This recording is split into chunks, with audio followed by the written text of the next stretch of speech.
Hey, what's up, folks? We're gonna have a controversial but honest live show for you today. Los Angeles Times put out this headline today: white drivers are polluting the air breathed by LA's people of color. Sheesh. I read the article. We're gonna talk about it and really focus on the double standards because I'm all fine with noticing patterns and talking about race. Seriously, it doesn't bother me. But you can't cry racism when people do the same, and we do have to have an honest conversation about stuff. So we're gonna have it today. Consider it had. And then the second story I want to talk about is everyone's favorite neocon, Lindsey is introducing a bill to designate cartels as terrorist groups, setting the stage for military force. Mexico's president has retaliated, saying not to vote for Republicans if they're going to interfere with Mexico like that. I'm going to keep it raw and speak the truth about this topic as well. You don't want to miss it. Dream Rare Podcast show starts now. It's the Dream Rare Podcast. Welcome to the show. The way to get the news at the desk or on the road. Let's go. God is great and success in our control. The world is crazy, but we get better from obstacles. What's going on, everybody? Welcome to today's episode of the Dream Rare Podcast. It's going to be a controversial one because we're talking about race. And, obviously, if you've been around, that is a hot button topic in sports and media and music and everything. But it's unavoidable and it's worth talking about. And I want to preface this with, if you could feel my energy right now, if you could hear how I feel, there's no hate in my heart, not for anybody. But let's just speak the truth in a loving way that is going to ruffle a few feathers. Let's start with why I'm doing it. This is the Los Angeles Times, one of the biggest publications in Los Angeles. They wrote an article that says, white drivers are polluting the air breathed by LA's people of color, by Sammy Roth, of course. White drivers are polluting the air by LA's people of color, right? So I read the article.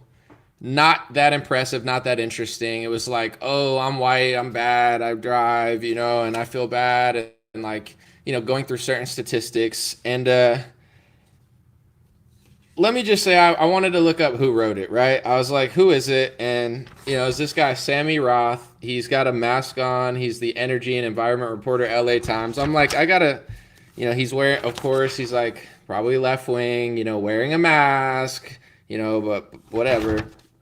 So I start looking into stuff, and I guess let me just say this. Let me just get right into the gist of it. I don't mind when people notice patterns, right? Racially, I don't cry racism. I don't feel like I'm a victim because I'm white. I don't care who's hiring me for a job. I don't care if they want fat models. I don't care if they don't want me to win awards.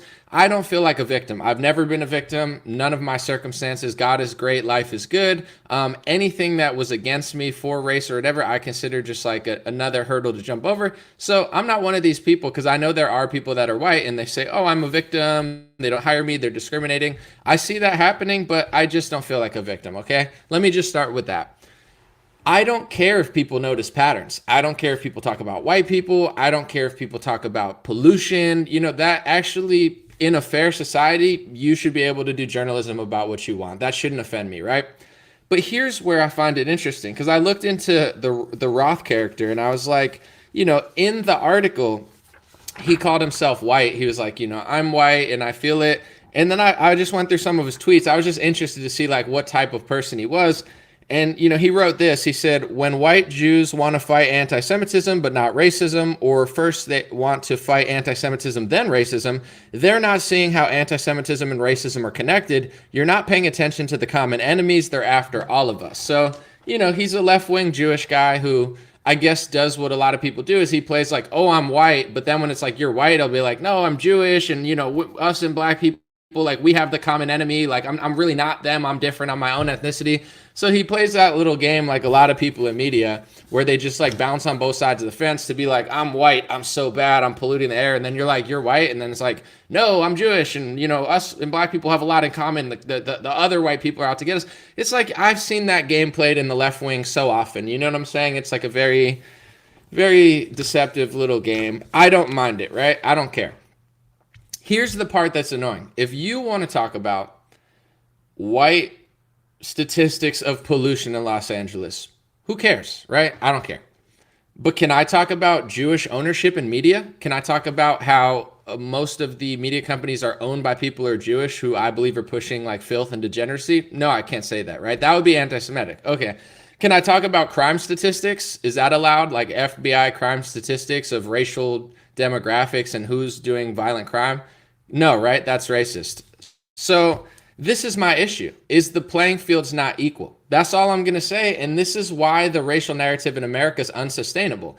Because you have most left-wing media companies, most sports leagues, they're not going to admit they're doing this, but the narrative that they're pushing is like white people are responsible for everything bad ever, and every other ethnicity is like innocent of everything, and they're responsible for nothing. And if their communities are bad, it's not their fault, it's white people's fault. And if they can't do something in life, it's not their own actions or their own, ambition, it's white people's fault. So the whole media narrative is like white people are pretty much, and they're not going to admit that they're doing this, but we all see it. I don't care. I don't feel like a victim. I'm just speaking openly about it. It's like white people did everything bad ever, and you're never responsible, and you're just a victim of their evil.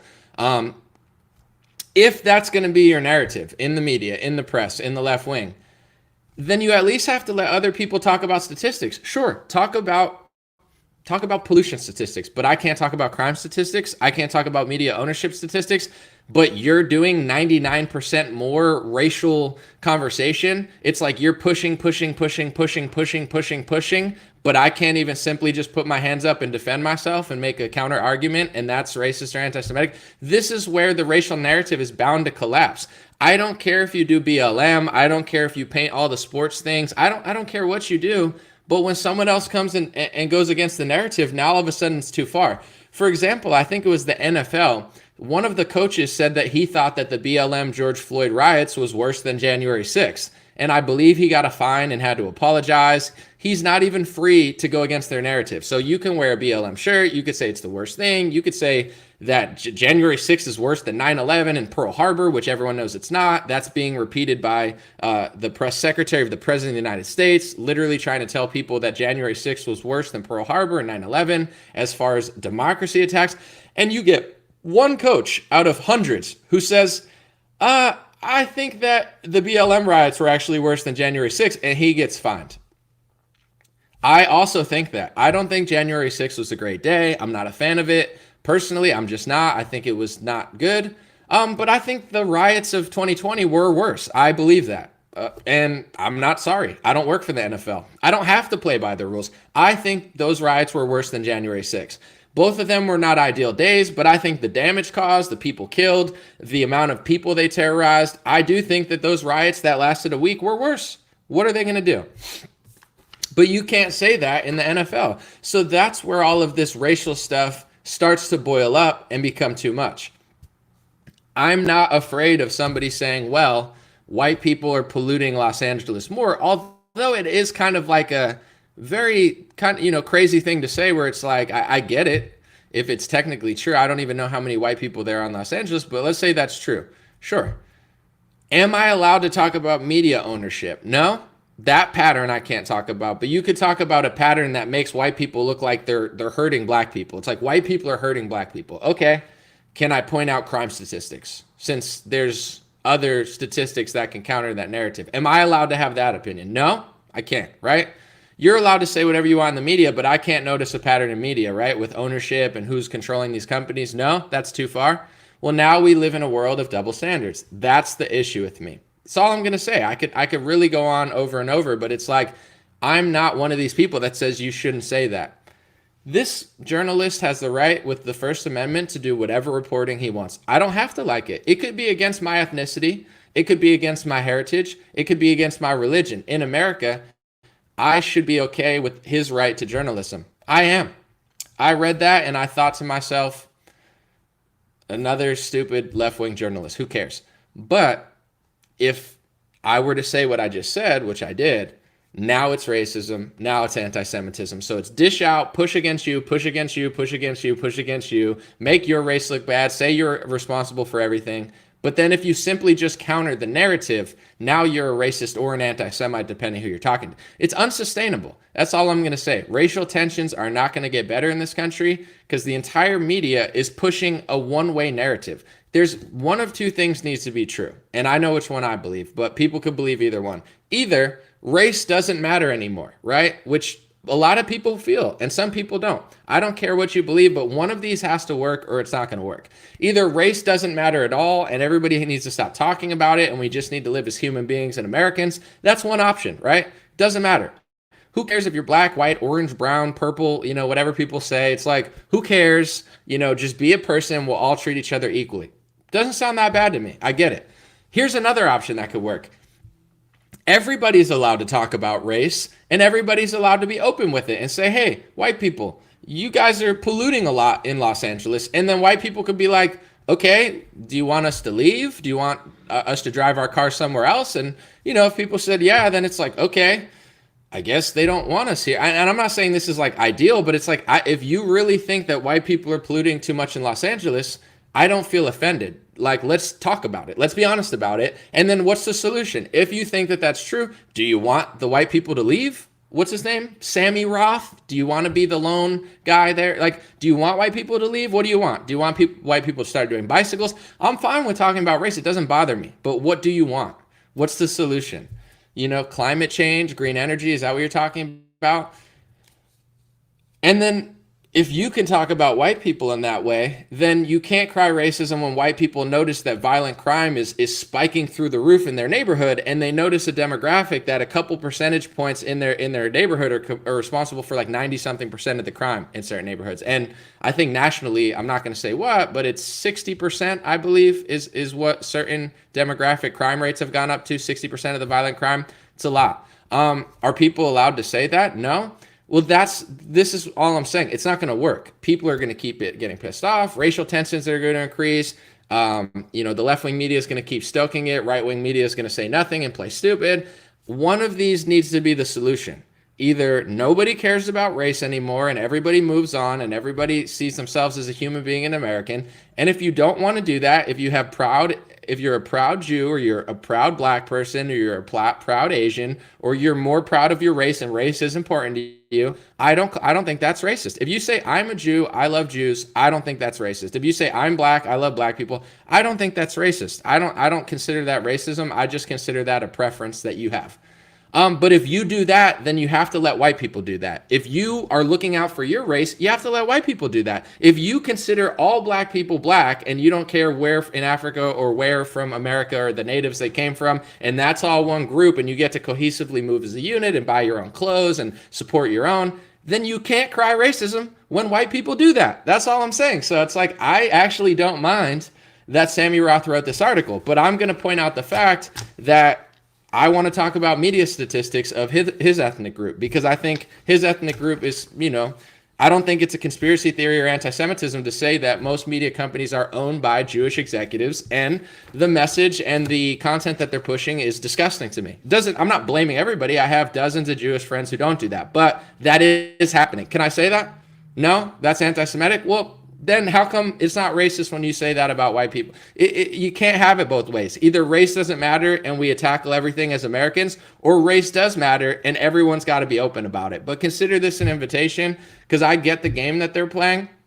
And left-wingers do this, and right-wingers just say it doesn't matter. So that's why right-wingers lose, because we're not living in a world where it doesn't matter. If they're only hire you easier, if you're a certain race, it does matter. If you can't get into school, I'm part Puerto Rican, so you have to understand, even when I was young, even before the woke culture, everybody used to tell me, just put Hispanic on your, say you're Hispanic on your college applications, because it's easier to get into college as a Hispanic than it is as a white person. But I never really used it. I mean, maybe I put Hispanic one time, but I just put other, because I'm like, I don't want to be chosen based on my race, because I'm really small Puerto Rican. You're going to let me into a college? What does that say about how you treat white people? I feel disgusted. I'm 85% disgusted on it. If I'm 85% white, I don't even know, because I've never taken a DNA test, but like, that doesn't seem fair to me that a college would let me in just because I'm part Puerto Rican. So I never tried to use that as my advantage, because I felt 85% offended or whatever.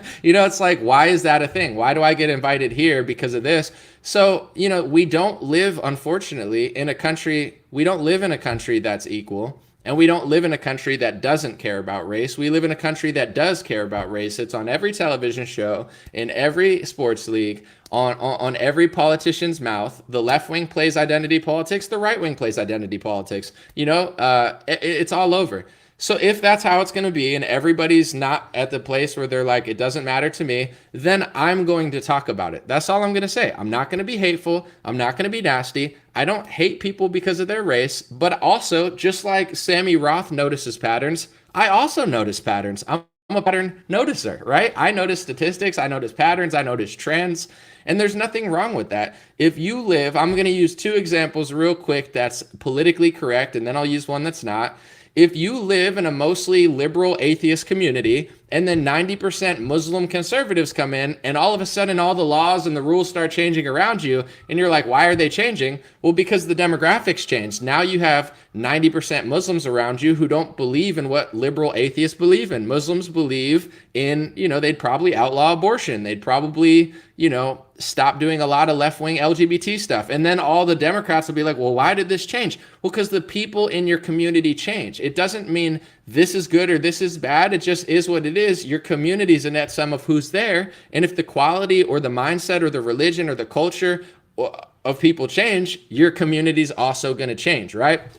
If you live in a black neighborhood that's 90% black and 30% white people or Arabs or whoever comes there, I'm not saying it's your job to hate them. Of course it's not. But if you notice things change and you don't like the changes, I don't consider you racist if you notice that. If you say, hey, the prices are going up because the white people are coming here and I don't want the prices to go up. I'd rather just have lower prices.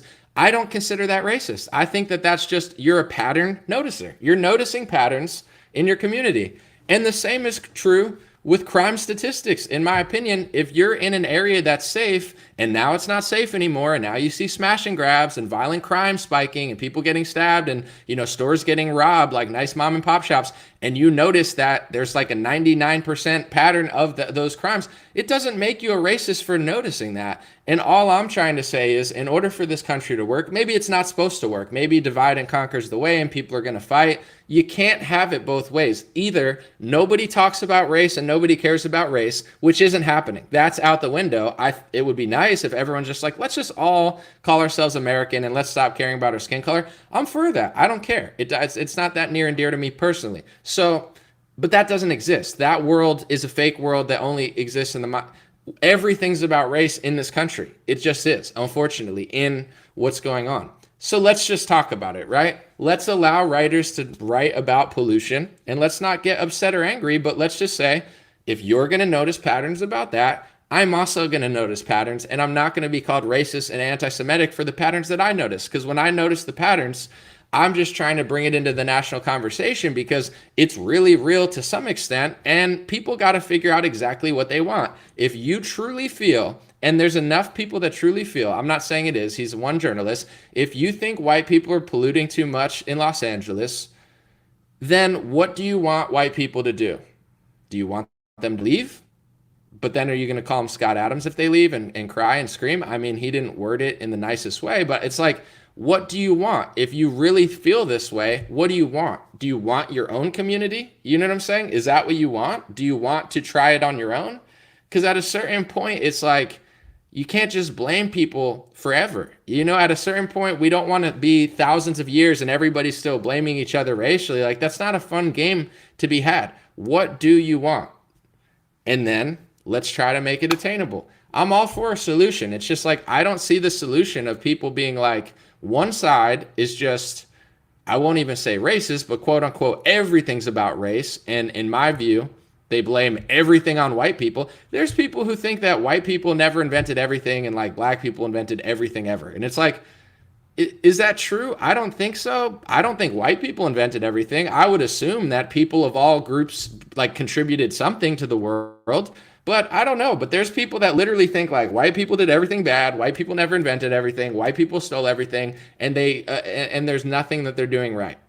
There are millions of people that believe that. As many as the media says, no. But enough people where it's a thing. I'm not saying that we have to change society for these people, but if you really believe that, like, what do you want? Because you don't want me around. You know what I'm saying? You don't want people that want a safe, nice neighborhood. You don't want people that don't want to live in Los Angeles. Pollution aside, Los Angeles is disgusting. Like, Not just the pollution's disgusting, the streets are disgusting, the homelessness is disgusting. There's robberies everywhere. I'm sure they never write about that in the news. Like there's, people are getting robbed and their cars jacked like every day. It's a complete hell zone. Nobody's safe anymore. You're not concerned about that? No? Well, then I don't want to live there. It has nothing to do with what religion or race you are. It has everything to do with your ethics and morals. But if there's certain groups that don't want to address certain things, it just is what it is. Like if you're going to gatekeep the robberies and the crime in your own community because you call yourself a Democrat or you consider yourself a racial activist and your racial activism is more important than keeping the community safe, then I don't really want to live there. It's not a community that I'm really interested in because you're gatekeeping the problems under the guise of activism. So overall, this is my kind of olive branch that's never going to be accepted, but it's got to be one or the other in my view. Either nobody cares about race and everybody just treats everyone normally, and we live in the America that I think was kind of blooming in the 80s and 90s and 2000s, and this, everyone gets treated equally and everyone gets the same opportunities and we help each other, but really we just want to coexist and be American. That's beautiful in my opinion. That sounds amazing, but that's not the world we live in, and I think the right wing wants to pretend like that's the world. It's just not. And I'm not saying it's like we should give in to the left and really care about race. That's not what I'm saying, but I want to address these issues honestly. And it's like, I do also notice patterns.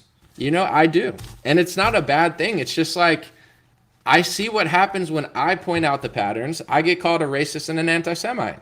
But when people in the media point out the patterns, they're considered heroes and activists and they can do it. So it's a lopsided game. You get what I'm saying? It's not fair.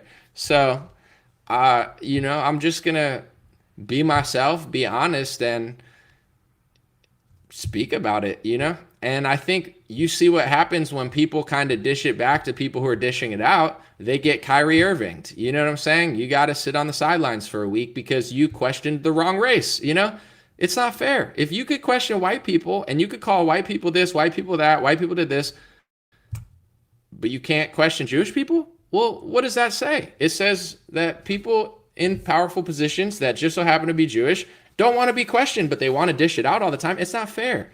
If you're a black analyst on television and you're always pushing a racial narrative, okay, I'm not offended. I don't care. But if a white person does it one time and you cry racism, now it's not fair.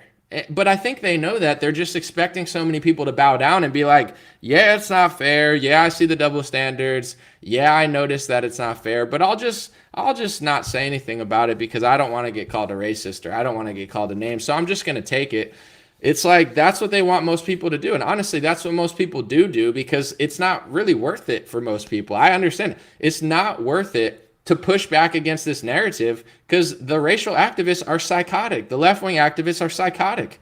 On some cases, it's bipartisan, but I would say it's mostly left-wing. They'll try to ruin your life for simply just not bowing down. So I get why most people don't want to combat it because it's like it's not worth it to be framed as hating an entire race when you don't. Who wants to do that? It's like most people in this country don't care about anybody's race. They just want to live a good life. But if they notice certain like if they're like, yeah, maybe like the crime could be lower in this community. There's a lot of smash and grabs and car robberies and like violent crime that there used to not be. Then people freak out at them. It's almost like those people are gatekeeping the evil. It's like I want the evil to end and I want everybody to live more peacefully. But you can't just you say all this stuff in the news, you say all this stuff on ESPN, you say all this stuff in the NFL. Everything you're pushing out is basically saying white people bad, white people bad, white people bad, white people bad. It's really evil. I don't think personally that any ethnic group is responsible for every evil ever. I think it's deeper than that. And honestly, I don't think one ethnic group did good their whole life. I don't think that that's true. I think there's been evil white people. I think there's been evil Christians. I think there's been evil Jews. And I think there's been evil Muslims. I don't think one group gets a pass. But if you listen to left-wing media, it's like black people never did anything wrong ever. They're the eternal victims and everything is everyone else's fault always. And, and then Jewish people that are left-wing will come on and be like, yeah, except don't attack me because I'm also the victim with you and we'll work together like they did in BLM. And then white people come around and they're like, yeah, I'm white. I feel bad. I hate myself. And I am responsible for everything. It's like, bro, you didn't do anything. You're like 25 years old. Like, what do you think you did? You were born in 94. You're not responsible for slavery. Like, get over your, like, I did it. So it's this game that everyone's playing and they just expect you to play along. I'm not playing. And I'm not going to be smeared or falsely labeled because I don't think anything other than every group needs to be accountable and look at themselves and say, yeah, we've done some great things and we've done some bad things. But what you notice is the people that keep having the same history repeat itself in a negative way, these are the groups that take no self-accountability. They say it's everyone else's fault, and it's hate speech to tell me the truth, and then they keep tripping over their own feet all the time and then blaming everyone else. It's like, I'm not taking the blame, at all. I have nothing to do with it. My family didn't sail over on the Nina, the Pinta, the Santa Maria. We came from Europe like 80 years ago, 70 years ago. My grandma came from Puerto Rico. I'm not Christopher Columbus. But in general, the people that always say, oh, anybody who criticizes my group, that's anti-Semitism. Anybody who criticizes my group, that's racism. But we can do it to you, but you can't do it to us. That type of mentality, these are the groups that keep tripping over themselves. And it's like, why is this it's like, because you, just like everyone else, you have to take accountability. Just like white people do. White people need to take accountability for what, they're doing. It's not your fault what every white person does, but it's like, it's worth noticing. And it's like, if there's trends in your community, like for instance, in poor white neighborhoods, people are doing too many drugs. I don't hate white people. It's just true. In poor white neighborhoods, there's too many drugs, too many pills, too many heroin, that type of stuff. And white people are dying. You know what I'm saying? White people are dying by the millions because they're taking fentanyl and opioids and heroin. And white people, not all, but some, need to stop doing drugs so much, and stay off the pharma drugs. That's not a message of hate. That's a message of, I'm identifying the flaws on average in poor white neighborhoods. Now you go to other neighborhoods with a lot of crime, or groups that I think dish it out but don't want to ever take any accountability, and that's the only way to peace. That's the only way to unity. That's the only way to freedom. Either everybody has to stop using their race as a shield, which isn't happening, or what I said second, everyone has to be honest about it and say, listen, yeah, okay, I do see that bad part in history, but we have to take accountability, because at a certain point, if we never take accountability and we just always blame someone else, it's just going to keep repeating. And on that note, I don't feel like a victim. I don't feel like another race is hurting me. I don't feel like this writer matters. I don't care. No one has stopped me from doing anything. Even if they try to discriminate against you for any reason because of religion or race, no matter what race you are, God gave you the tools to succeed. So, there's a lot of success stories in the Black community. There's a lot of successful white people. There's successful Jews, obviously. It's like the ones who make it are the ones who put their nose to the grindstone, or whatever that phrase is, and just goes and gets it. You know what I'm saying? So I understand. I'll talk about it. I don't mind. It doesn't bother me. I don't feel like a sad boy that other races are talking about my race. Doesn't matter. But let's actually talk about it so we can figure out a solution. And it can't be a one-way road forever, because the resistance is starting to build, and it's not random. It's because it's the pendulum. For example, with the LGBTQ stuff, all right, this will be easier to talk about, even though it's probably even more controversial. It's like people didn't just wake up yesterday and say, oh my God, I just randomly hate trans people. Like, a lot of people in the LGBT whatever plus community are like, oh my God, like, what's going on? Where did all this come from? I'll tell you where it came from. And I'm not making excuses for everything. I'm just saying in general, gay people went way beyond getting married, and it started injecting into children's stuff, and they started injecting it into every show, and it just got really annoying. And it got so far and so deep and so annoying that now there's more backlash. I'm not saying what's right and wrong. I'm just trying to solve the Scooby-Doo mystery when people in the LGBT community say, why is there so much more backlash now than there was like 8 years ago? What's going on? It's self-accountability. The LGBTQ plus community, at least the liberal one that is, the media is controlling, they went too far. And I'm not saying in your own personal life, I'm talking about with children. I'm talking about with schools. I'm talking about with surgeries for young kids that don't even have a fully developed brain. You went too far. And it's not your fault, but the community went too far. So now more people are against it because you made the pendulum swing backwards. That's just the reality of it. It's the same with race. People have pushed the race thing so far on one side. Now people are starting to fling to the other side. I wonder why. That's why. If you look at even fascism and Nazism, I'm not saying it's right, obviously. I'm just saying in general, these are reactionary movements. These were not invented in the 1600s or 1700s. This wasn't around with the law by Frederick Bastiat, and it wasn't around when the Communist Manifesto was around. They were reactionary movements to communists killing millions of people and being insane to the point where people took it too far in the other direction, and they said, well, I'm going this way. And that's how the pendulum swings back and forth all the time. In fact, in World War II, they had the same stuff, trans surgeries, LGBT brothels and stuff getting out of control in Berlin. Like, it's history, and I'm not saying what's going on is the same as that. It's not. I don't think it's that bad, and I don't think it's going to get that bad, but the backlash comes from when the pendulum swings. So it's like, you get what I'm saying? If you want to stop the far right from even existing, if I could use an example real quick, like the Nick Fuentes and all his supporters who are banned from CPAC, and everybody says they're so far and whatever. None of these kids would exist if the left wasn't so psychotic and the right wing wasn't so fake. If the left wing wasn't so psychotic and the right wing wasn't so fake and milquetoast, these kids would never exist. I'm not saying they wouldn't exist, but they wouldn't have found this new movement that they feel more, I would say, attached to. And, if you want to stop certain things, you got to be more reasonable, like middle of the road. Like, okay, I believe with this thing, but yeah, that is fair. If we're going to talk about this race and this race, you should be allowed to disagree with it. It is reasonable for you to not want to do that. It is okay for you to say that, the riots of 2020 were actually really bad. Like, this is all okay. But when you don't do that, you basically riot through 20 people's neighborhoods and say, hey, that was cool. Like, oh, we don't even see anything wrong with that. You think there's not going to be reactionary movements? Of course there's going to be. And I don't want to live in a world that's so chaotic. I'm not saying this to justify it. I'm just trying to be honest, where it's like, if you don't want these reactionaries that you consider too far, really look in the mirror and make sure you're not going too far in the other direction, because that's how these things kind of pop up. And right now things are very chaotic. The pendulum's swinging very fast, and people are wondering how it happened. Like, I'll just tell you how it happened. Unbiased, nonpartisan for now, whether you're LGBTQ plus or you think that they've gone too far and you're against it, I'll tell you how it happened.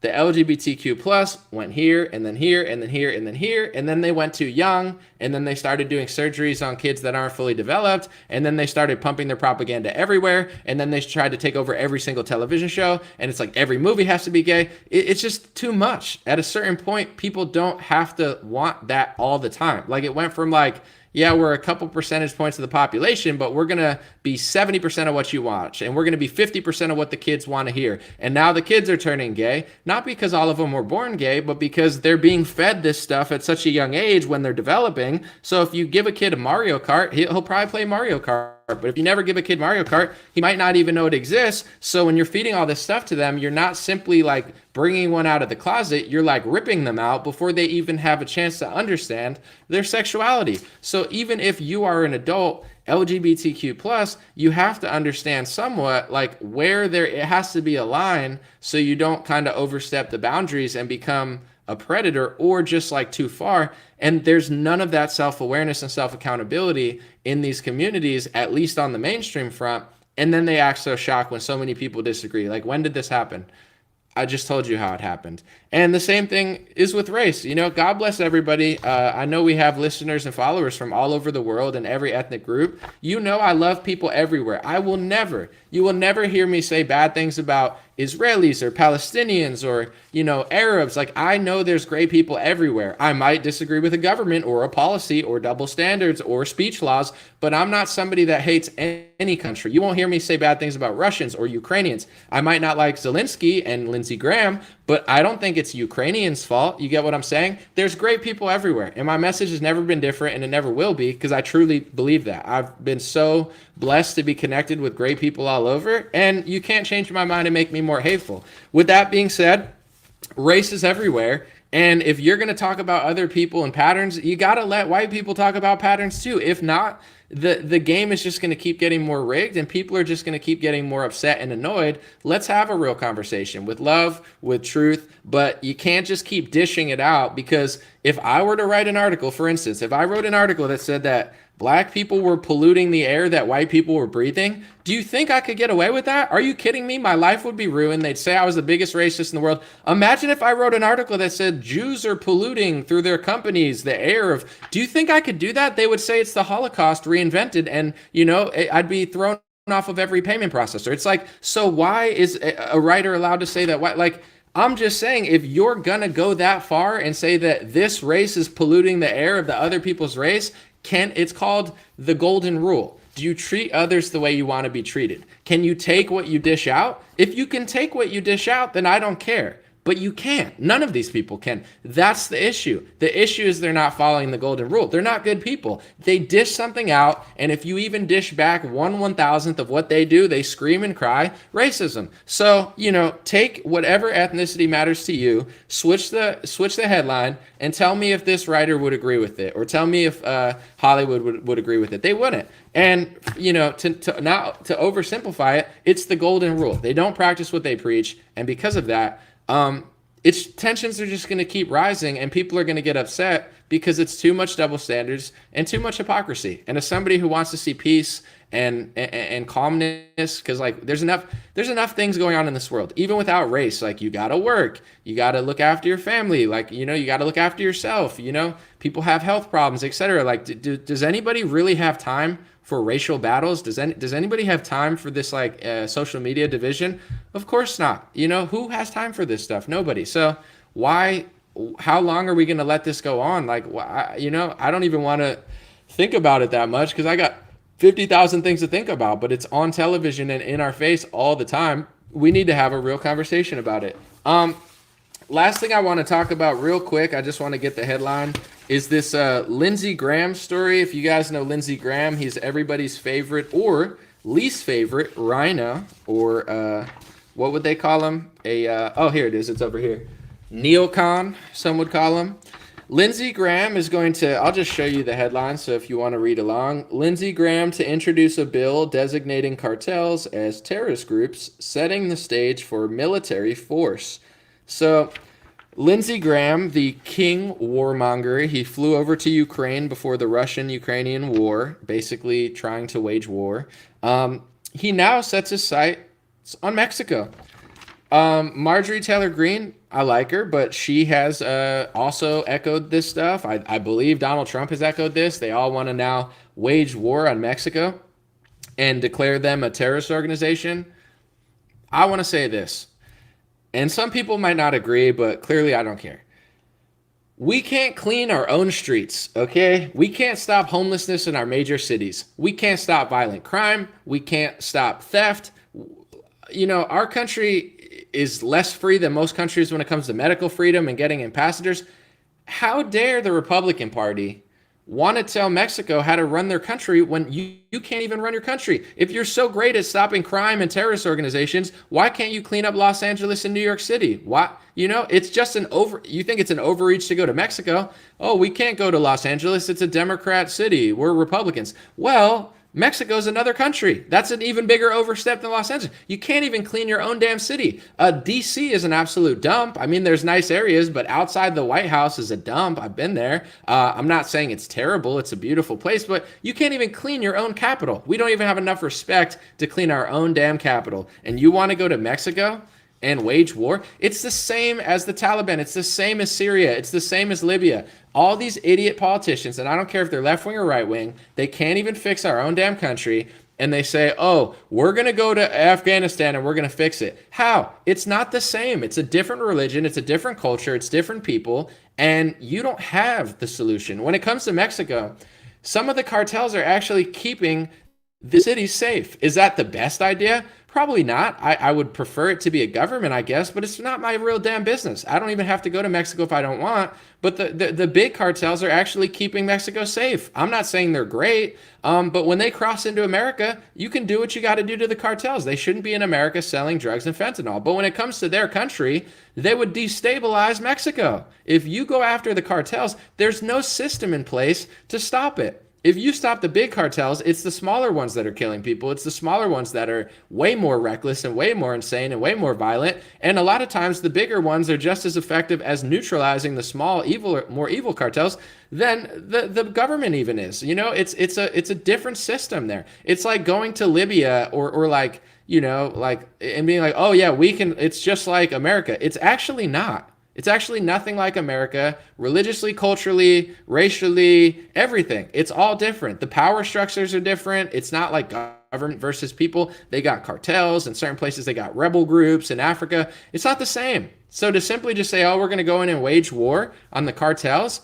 first of all, you know, you can't even stop the biggest drug cartel in America, which is called Big Pharma, because most Republicans are working for them, okay? So if you want to talk about a drug cartel, look no further than the American drug cartel that have killed millions of people, that are forcing their products on us, buying out Democrats and Republicans, polluting our television. It's 95% of the television ads. You can't even watch a commercial. Everybody has diseases now. You look at the commercials, this pill causes cancer, this pill causes this pill causes that, and then all these diseases are rising. I wonder why. I don't know. Look no further than the freaking television, where all of the side effects for all these diseases that didn't exist 30 years ago are in the drug commercial. They're telling you, this pill might cause this pill might cause this. That's weird. When people didn't take millions of pills 50 years ago, nobody had these diseases, but now everybody knows somebody with these diseases. Why? I wonder why. Which products are causing them? Which foods are causing. I can't really solve the entire mystery, but there's no mystery to solve when the TV commercial's telling me the side effects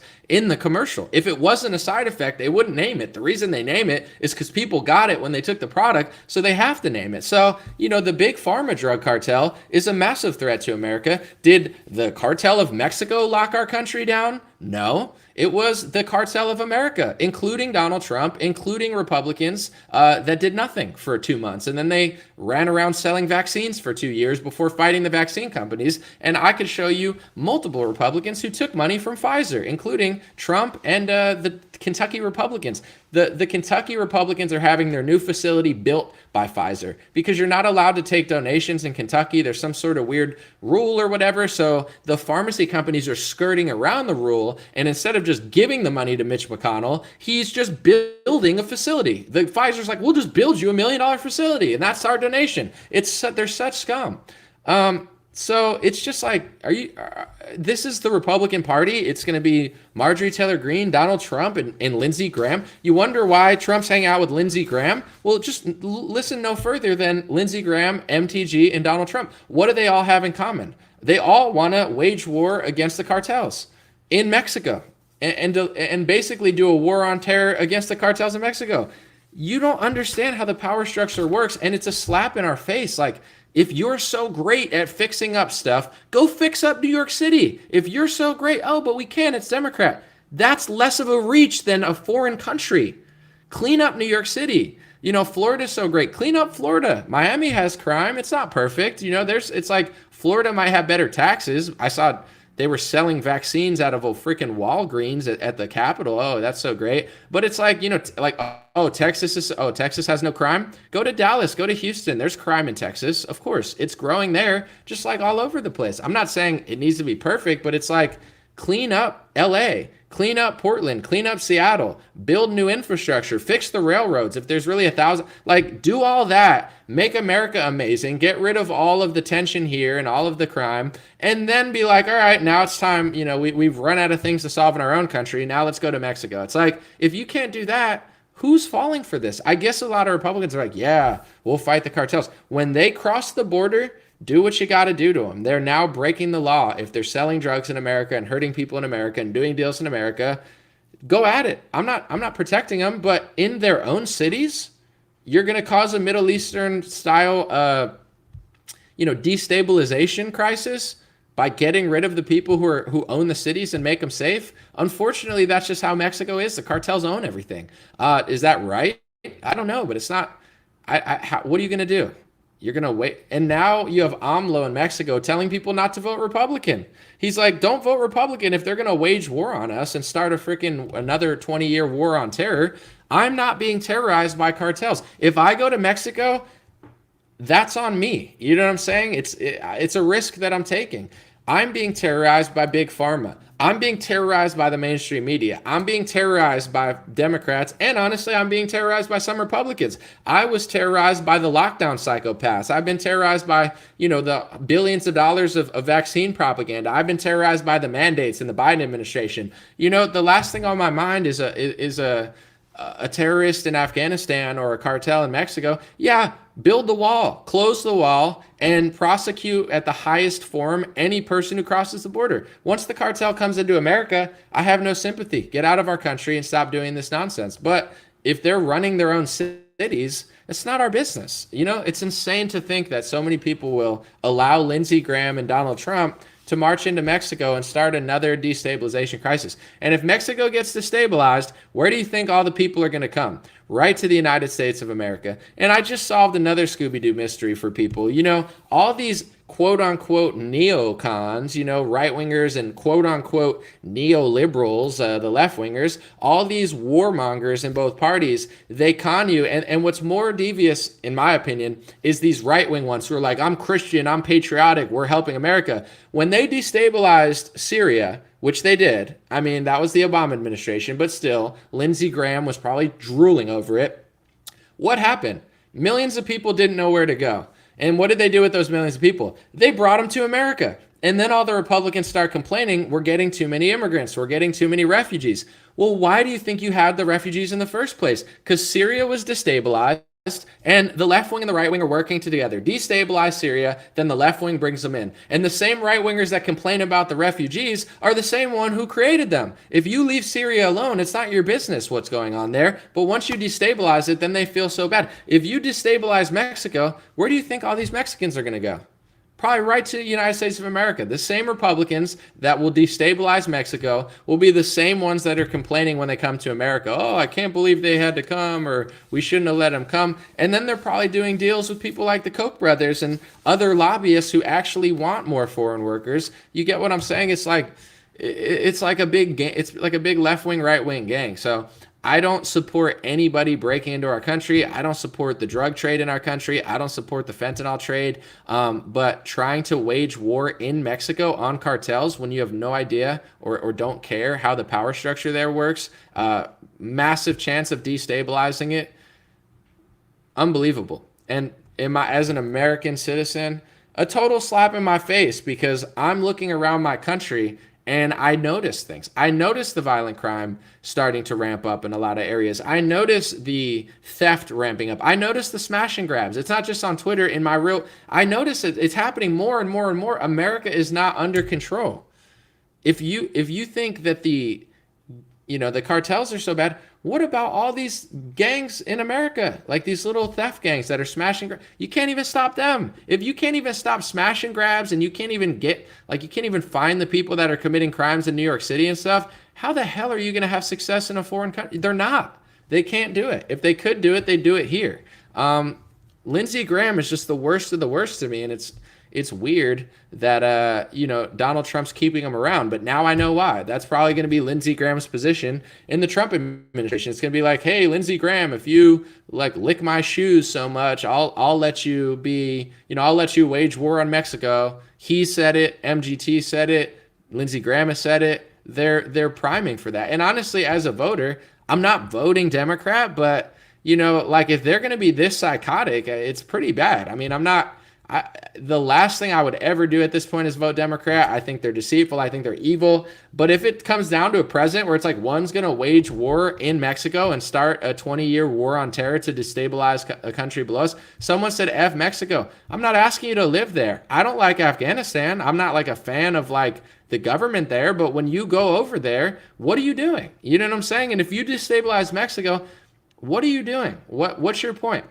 How are you going to solve the problem of Mexican cartels running cities when you can't even build a wall in our own country? We have the legal authority to build a wall. We could fill in the gaps. We can build a wall. They can't even build a wall. How the hell are they going to go into another country? Just build the wall. Build the wall huge. Build it wide. Have no holes in it. If you build a wall with a hole in it, it's like having a 70. Like, it's like, here's a security fence around your house, but it's just got a big gap in it. That's what the Republicans did. I like the wall. I think it's a good idea, but it's like, it's got too many gaps. It doesn't matter.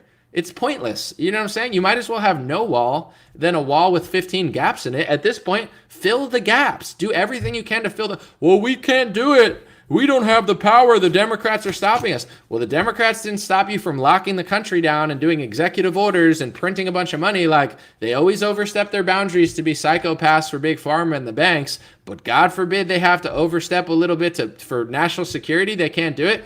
You can't build a wall in America. Are you joking? You can't finish it, Republicans? How many wars were signed off on Congress? Like, Congress is supposed to sign off on wars.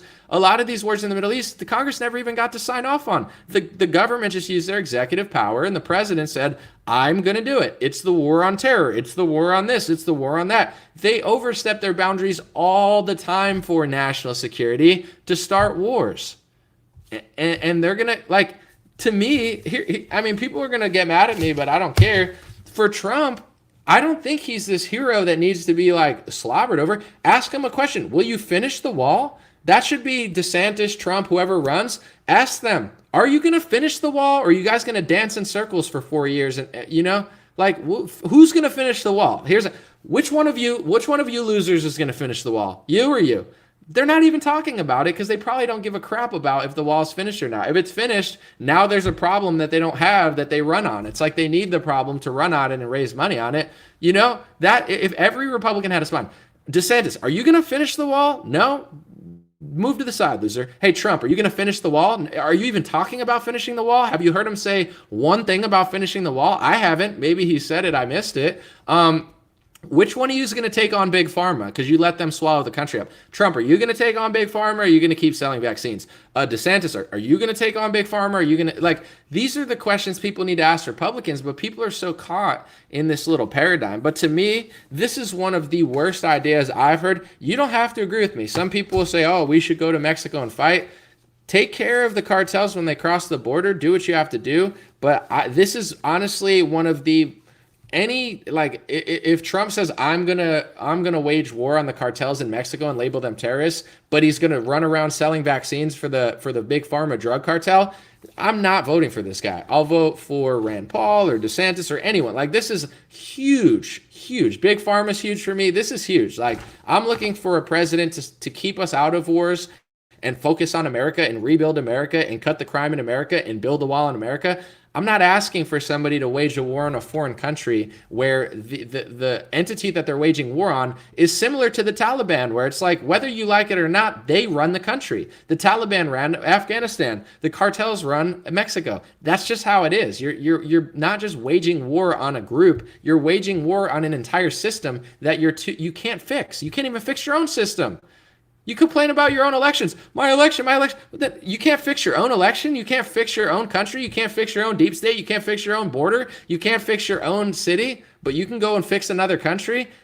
These people are insane, and somehow people buy it. And then you got this whole and then I'm gonna run it a little bit. You got this whole Tucker and Trump thing because Tucker's been doing the January 6th reporting. So now the media is trying to smear Tucker and divide Tucker and Trump supporters and be like, oh, Tucker said he hates Trump in a text message. Here's all I'm going to say. I don't care if Tucker loves Trump, and I don't care if Tucker hates Trump. It doesn't really matter to me. I know it matters to a lot of people. It doesn't matter to me. What does Tucker do with his reporting? He's not perfect, but he's the best reporter on television. He's talked about vaccine injuries. Donald Trump hasn't. Tucker Carlson opposed Iran war when I would say Trump was beating the drums of the Iran war. Tucker's never been a Trump apologist. So are people really shocked that he's not the biggest Trump fan? He's not Sean Hannity. Sean Hannity's like a Trump NPC, and then there's other politicians that they're just Trump Jr. They have no thoughts. They have no independent ideas. They're basically just I'm going to stick by your side. That's fine. But with Tucker, it's like people are trying to be like, oh well, if Tucker doesn't like Trump, then we can't trust Tucker. I'm tired of this like fake religion around Trump. Like everybody's got to love Trump. Everybody's got to do everything he says. Like no, people need to challenge him. And honestly, Tucker is somebody that's been in news for like 30 years, okay? So I'm not saying you could like Trump more, you could like Tucker more, but Tucker's not a baby. It's not like Tucker woke up and Trump gave him everything. Tucker's been in news for 20 years. He's reported in war zones with guns on his back in 2004.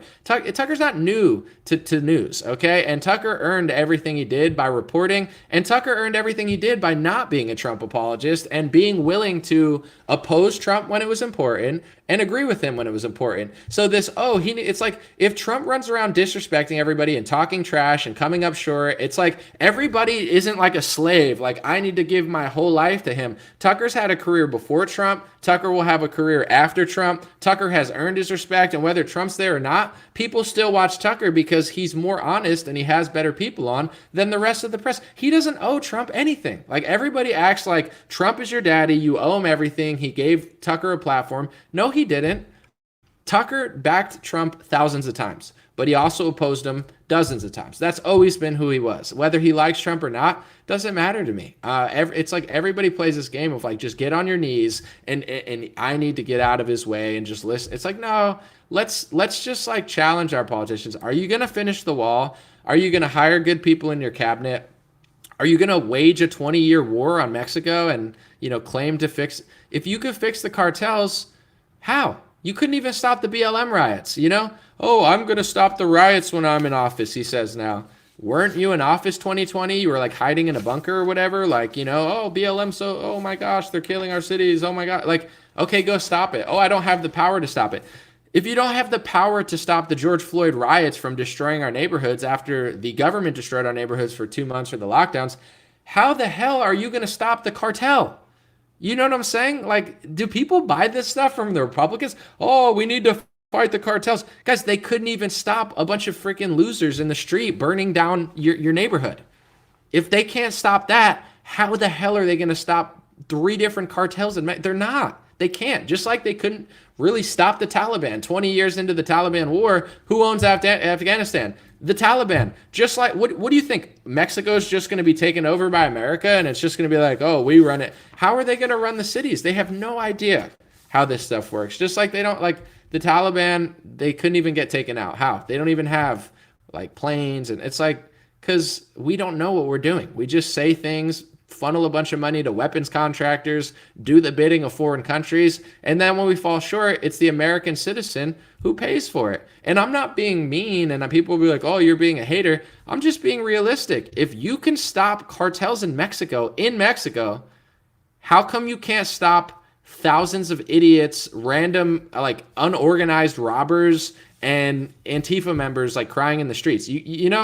What on what planet are you equipped to do that? And if you can do that and you didn't do that, why should I vote for you again? If you can do all this stuff, but you can't do it. You can't build a wall. You can't finish the wall. The Democrats are stopping you, but you can go wage a war on a foreign country. Like, it's just like so annoying that this is our good candidate that's going to, start the new war. It's like, it almost seems like all this stuff is planned. I'm not saying it is, but it's like, okay, you get in office, Obama, 8 years, change is going to come, do nothing, start a war in Syria. No one will care if you start a war in Syria because, you're the Democrat guy and you're so likable. And then it's like everybody realizes Obama's shtick after 8 years. And then it's like, here's the right-wing outsider that's going to change everything. And he's just so loved among libertarians and patriots. And then he convinces libertarians and patriots to lock down for 2 weeks and prints a bunch of vaccines for, he sells vaccines harder than Bill Gates. Oh, I'm not going to mandate it. Oh, and then they passed oh no. And then, Charlie Brown misses the football. Oh, Joe Biden's in. Now we're getting the vaccine mandated. Oh no. 4 years of Joe Biden, we're getting screwed over. They print more money. They help implode the economy. Oh, here's Donald Trump. He's going to wage war in Mexico and Iran. Oh, what a shocker. And China. And it's like, it almost seems like it's just a script. It's like, okay, your time's up, bucko. Now the right-wing guy's going to come in and do the war on terror. Okay, that guy's out. We just invaded Iran. Now we're going to get the half-black, Democrat guy who's like an outsider to wage war on Syria and Libya. Because if he wages war on Libya, nobody will pay attention because we'll just play the race angle, even though he probably invaded more black countries than anybody. Okay, well now, everybody's sick of that, so let's go with this like right-wing patriot guy or whatever to sell vaccines and lock the country down. Okay, that's over. Let's go with the Biden guy to mandate and piss people off. Okay, let's send it right back to the other side. It's like this constant game of hot potato from Democrats and Republicans. And if this is the best Trump and Lindsey Graham can do, is waging war on the cartels in Mexico, some people will drool over that. Like, not me.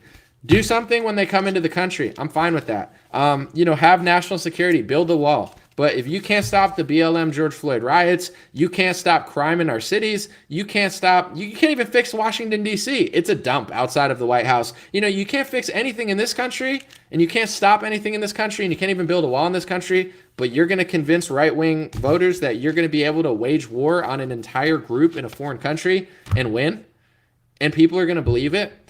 Count me out. Appreciate you guys. God bless you. God bless your family. God bless America. God bless the world. Thanks for hanging out, and I appreciate everybody so much. Remember, God bless you regardless of your ethnicity, race, religion. If you're watching this, I just assume you're a decent person. Maybe you're not, but hopefully you are. Appreciate you, and God is great. Life is good, and always try to put a positive twist on everything and make it happen. Don't worry. And for those concerned with my eye, it's fine. It's not. I'll let y'all know later, but I just have I don't know if it's infected or something, but I just got like a little kind of like cut sort of thing. So I saw like 20 people talking about that, but I'm fine. Thanks for the concern though. Have a good one, guys. I'll be back soon. And be nice. Try to be thoughtful.